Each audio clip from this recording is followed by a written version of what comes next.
नमस्कार बंधुरा Rinku and shirts and blogger पक्ष থেকে তোমাদেরকে সবাইকে স্বাগতম। তো চলো এখন শীতকাল পালং শাকের শীষ পাওয়া যাচ্ছে বাজারে অনেক। আজকে সেই শীষ আর পালং শাকের শীষ আর মাছের মাথা মাছের তেল দিয়ে পালং শাকের শীষ চচ্চড়ি বা অনুষ্ঠান বাড়ির ছেঁচড়া তৈরি করব। চলো সবাই চলে যাই সোজা রান্নাঘরে। তো এই দেখো এখন পালং শাকের শীষ নিয়েছি কিছুটা। এখন পালং শাকের শীষগুলোকে খুব সুন্দর করে এখন বেছে ধুয়ে পরিষ্কার করে নেব। তো আমি একটু পালং শাকটা যেহেতু এটা শীষ তাই একটু হালকা ভাপিয়ে নেব নুন হলুদ দিয়ে আর কয়েকটা মুড়ো দিয়ে, কারণ মুড়োটা এখন খুব একটা কচি নেই বলে একটু ভাপিয়ে নিলাম। তো চলো এবার পরিমাণ মতো সর্ষের তেল দিয়ে দিলাম কড়াইয়ে। এই ছেঁচড়াটা কিন্তু সর্ষের তেলে রান্না করলেই ভালো হয়। তো এখন মাছের কাঁটা আর তেলটা এখন ভেজে নেব, নুন হলুদ দিয়ে মাখিয়ে রেখে দিয়েছিলাম 10 মিনিট। এখন তেলের মধ্যে মাছের মাথাগুলোকে ছেড়ে দেব। এবার মাছের তেল মাছের মাথা কাঁটা যা আছে সবটাই এখন 3 থেকে 4 মিনিট ধরে একটু ভেজে নেব। আর এই তেলটা না একটু ফোটে ফটফট করে, তাই একটু ঢাকা দিয়ে দেবো, তাহলে চারিদিকে ফুটবে না। এখন ঢাকাটা খুলে নিয়েছি, মাথাগুলো এখন সুন্দর করে লাল লাল করে ভেজে নেব। তো দেখো আমার মাছের মাথাগুলো ভাজা হয়ে গেছে লাল লাল করে। এখন আমি তেল থেকে মাছের মাথাগুলোকে কাঁটাগুলোকে সব তুলে নেব। তো এখন তুলে নিয়েছি মাছের মাথাগুলোকে। আমি একটু বেশি পরিমাণে তেল নিয়েছি, আর তেল দেব না। এখন কয়েকটা বড়ি ভেজে তুলে নেব। এটা কলাইয়ের ডালের বড়ি, আর ছেঁচড়াতে দেখবে একটু বেশি পরিমাণে তেল দিলেই খেতে ভালো লাগে। তো এখন আমি একে একে সিম বেগুন আর আলু সমস্তগুলোই আমি ভেজে নেব, ভেজে তুলে নেব সবজিগুলো। তোমরা সবাই দেখতে থাকো, সঙ্গে থাকো বন্ধুরা এই ছেঁচড়া। তো এখন শিমগুলোকে ভেজে নিচ্ছি। এই শীতের শেষে যে পালং শাকের শিমের যে শীষটা হয় এটা এরকমভাবে রান্না করে খেলে খুবই ভালো লাগে, বিয়ে বাড়ির ছেঁচড়াকেও হার মানায়। তো দেখো শিমটা ভাজা হয়ে গেছে, এখন আলুগুলোকে খুব সুন্দর করে ভেজে তুলে নিচ্ছি। তো এখন আমার শিম বেগুন আলু সবই ভাজা হয়ে গেছে। দেখো বড়িও ভাজা হয়ে গেছে।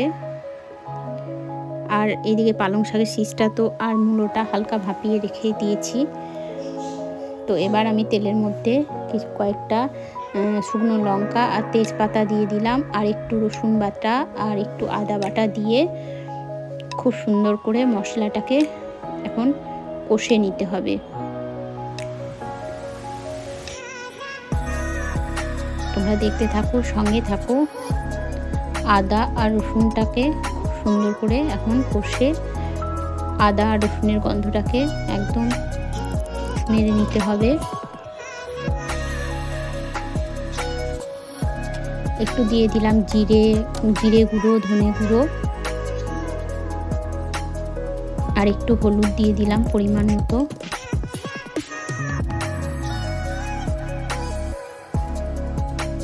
এবার খুব সুন্দর করে মশলাটাকে কষিয়ে নিতে হবে যাতে আদা রসুনের গন্ধটা না থাকে। তোমরা চাইলে নিরামিষও করে খেতে পারো মাছের মাথা না দিয়ে। এবার খুব সুন্দর করে নাড়াচাড়া করে মশলাটাকে একদম কষিয়ে নিতে হবে। তোমরা চাইলে আলু মূলো বেগুন না ভেজেও দিতে পারো, কিন্তু আমার মনে হয় আমার ভাজা করে দিতেই ভালো লাগে বলে আমি ভেজেই দিয়েছি। তো এবার আমি যে মাছের মুড়ো কাটা তেলটা ভেজে রেখেছিলাম সেটা এখন মশলার সঙ্গে কষিয়ে নেব, খুব সুন্দর করে কষিয়ে নেব।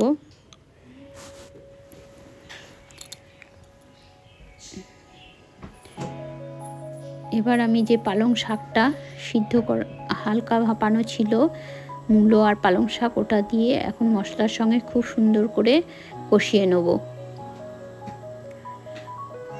ওপর থেকে সুন্দর করে ভালো করে কষিয়ে নেব। তোমাদের যদি এই রান্নাটা যদি ভালো লাগে তাহলে আমার চ্যানেলটাকে একটু সাবস্ক্রাইব করে রাখবে, আর পাশে থাকা বেল বাটনটা প্রেস করে রাখবে। যখনই আমি নতুন কোনো ভিডিও পোস্ট করব তোমাদের সামনে পৌঁছে যাবে যদি তোমাদের ভালো লাগে। তো দেখো এখন খুব সুন্দর করে কষিয়ে নিচ্ছি। এই কষাটাই হচ্ছে মেন, কারণ আমার তো সমস্ত জিনিস মোটামুটি সিদ্ধ হয়েই আছে।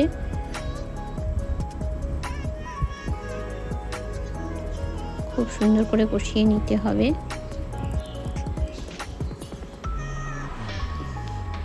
এটা না এই শীতের শেষে এই ছ্যাঁচড়া বা পালং শাকের শীষ চচ্চড়ি বলো, খেতে খুবই ভালো লাগে। কারণ এতদিন তো আমরা পালং শাক খেয়ে এসেছি, পালং শাকের লাবড়া, পালং শাকের কী বলবো, পালং পনির এসব খেয়ে এসেছি, কিন্তু এই শীতের শেষে এখন এই পালং শাকের ছ্যাঁচড়াটা খেতে খুব ভালো লাগে। শীষের ছ্যাঁচড়া কিংবা চচ্চড়ি এই সব রান্না কিন্তু অনেকক্ষণ ধরে ধৈর্য ধরে করতে হয়। যত সুন্দরভাবে কষানো ধৈর্য ধরে করবে তত সুন্দর টেস্ট হবে।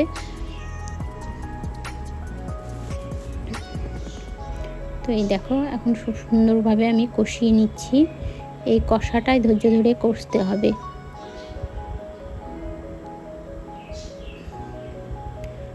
তোমরা সবাই দেখতে থাকো। এখন আমি খুব সুন্দর করে দেখো এখন কষিয়ে নিচ্ছি। এবার আমি যে ভেজে রাখা বড়িগুলো এগুলো অ্যাড করে দিলাম।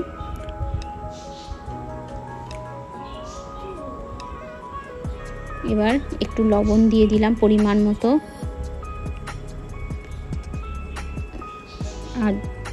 আর একটু লবণ লাগবে, কারণ সবার পরিমাণ মতো দেবে লবণ আর মিষ্টিটা, যে যেমন পরিমাণ খাও স্বাদ অনুযায়ী দেবে।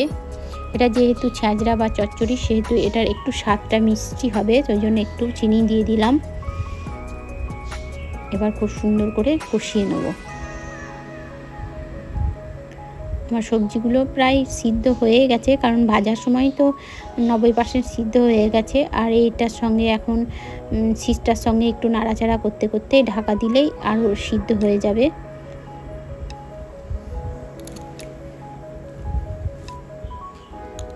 তোমরা সবাই দেখতে থাকো, সঙ্গে থাকো।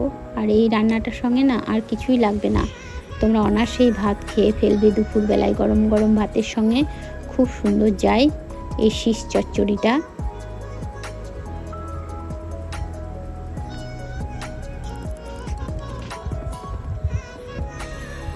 তো দেখো আমার প্রায় ছ্যাঁচড়াটা এখন রেডি।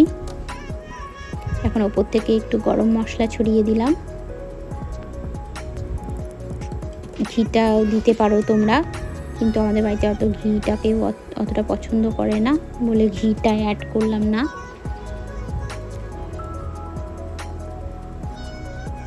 গরম মশলা দিয়ে দিলাম।